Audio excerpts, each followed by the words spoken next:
Yo, YouTube, what's up with your boy? Sports and Fitness Rants. I'm back, guys. Click that like button.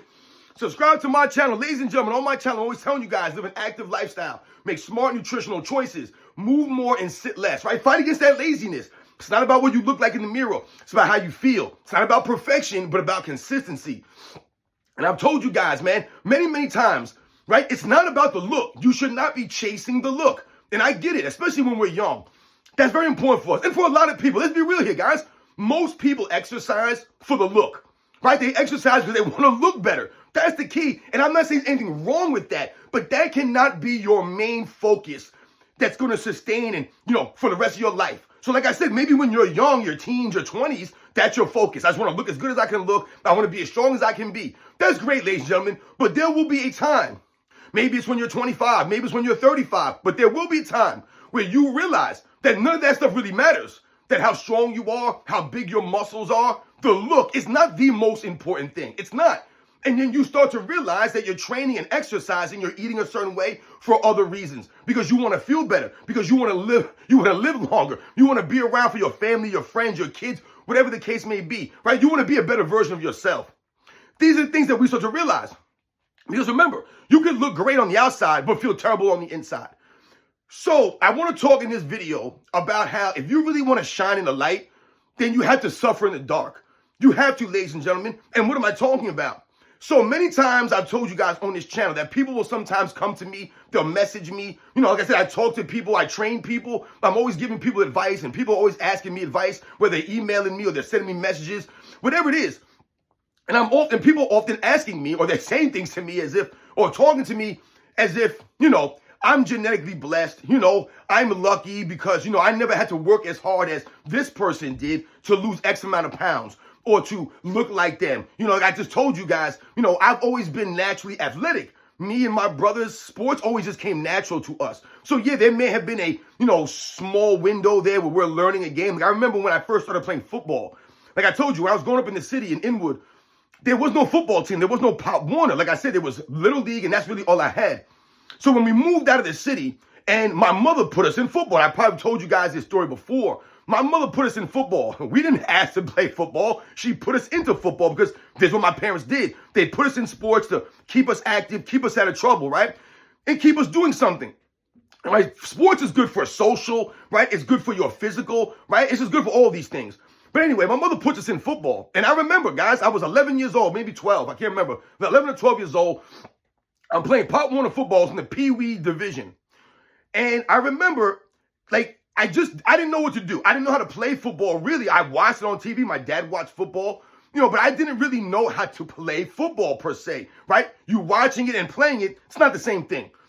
So I was learning how to play football. But I remember, guys, the very first game, they had me playing outside linebacker.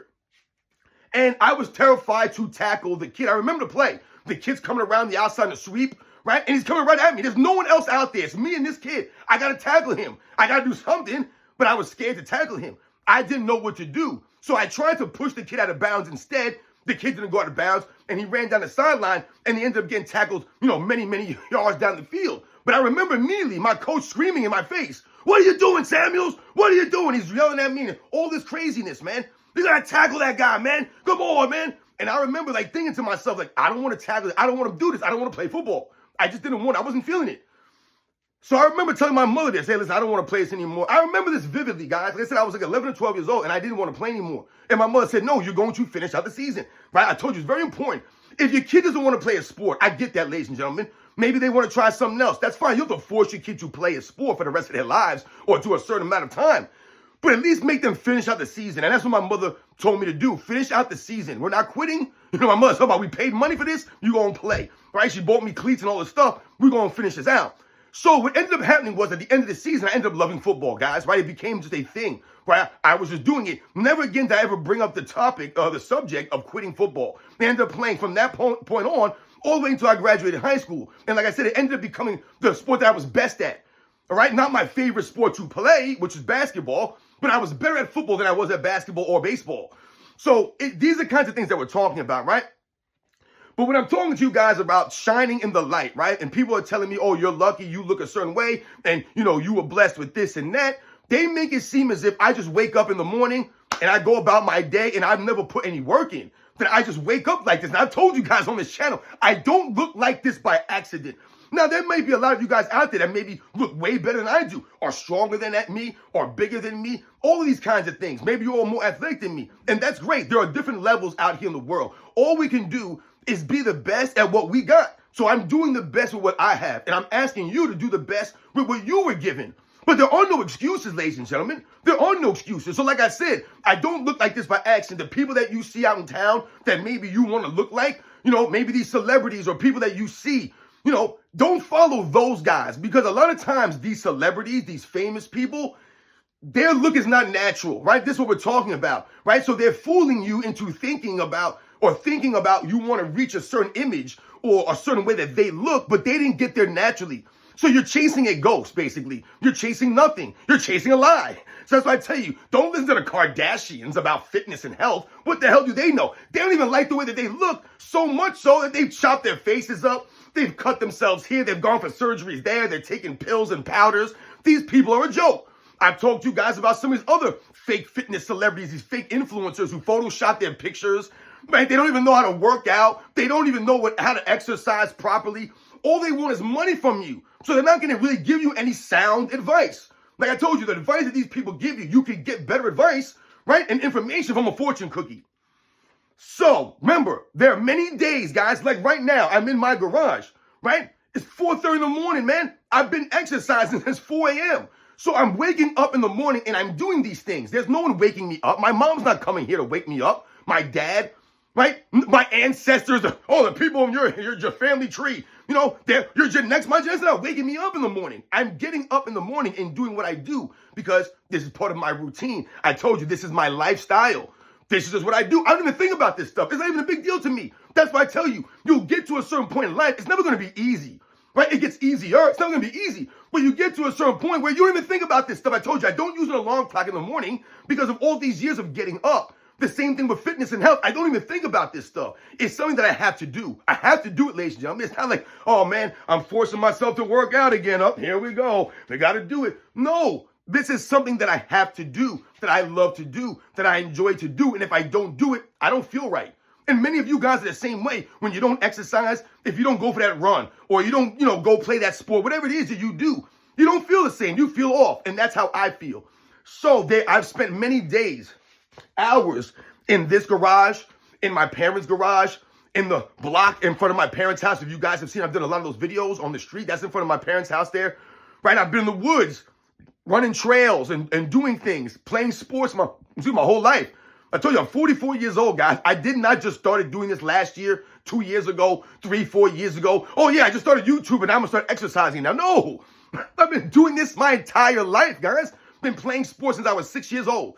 Right? 6 years old. And I told you, my mother, my father are not lazy people, right? They're not gym goers. They're not fitness buffs, but they are not lazy. They're active people. And that's what I got from my parents. My mother eats very good. Like I said, I was lucky growing up because my mother didn't buy soda. She didn't buy a lot of garbage and junk food for us. And once again, she inspired us by giving us something to look at. Seeing the way that she ate, seeing the way that she lived her life. My father, too. It gave us something to aspire to be. This is what I'm telling you, to inspire the people around you. It's not even just your kids, your wife, your husband, anyone, your co-workers. It could be anybody, ladies and gentlemen. You can inspire anyone. And you might be inspiring those very people, and you don't even know it. People are not always going to tell you that you've inspired them or you've motivated them. They're not always going to tell you that. Now, a lot of people will, but not everyone will. But people are always watching you. Remember, so you can be that inspiration, ladies and gentlemen. So if you want to go out there on the beach and take your shirt off and feel confident, right? You want to have those moments in the sun. Like I said, I know a lot of you guys are young and you're out there chasing the look, and I get that's great, guys. Fantastic. You want to try to attract some girls, some young girls. That's great, man. You want to go on the beach and feel good and look good. That's fantastic. Remember, that's not everything, but that's great. But remember, in order to have that moment, you have to have a lot of moments in the dark. You have to have a lot of moments like this by yourself. There's no one cheering me on here. It's me and my headphones. That's literally it. It's me and the concrete walls, man. It's me and my sweat. It's me and my thoughts, right? It's me and the music. That's what's going on in here. Must do the work, right? So I have to have a lot of days like this when I'm by myself, exercising, not really sometimes, right? Sometimes we don't want to do this. Some days I get up and I do feel lazy. That's why I tell you guys you have to fight against the laziness. Even someone like me is constantly fighting against this because laziness is like, a fog rolling in that you're trying to beat, you're trying to get ahead of. It's always there. The laziness is always there, ladies and gentlemen. How easy is it to wake up in the morning and just be like, hit the snooze button, let me roll over on this side, right? How easy is it to just not do a workout, to not go for that run, right? How easy is that to do? It's very easy, ladies and gentlemen. It's easier, isn't it? So that's why I tell you to fight against the lazy. It's an actual fight that we're always doing. It's a constant thing, ladies and gentlemen. So stay in that routine, find that routine, enjoy that routine, and understand the routine is going to keep you consistent. And remember, consistency is the key. So in order to have those moments in the light, ladies and gentlemen, you have to have a lot of moments in the dark. Remember that.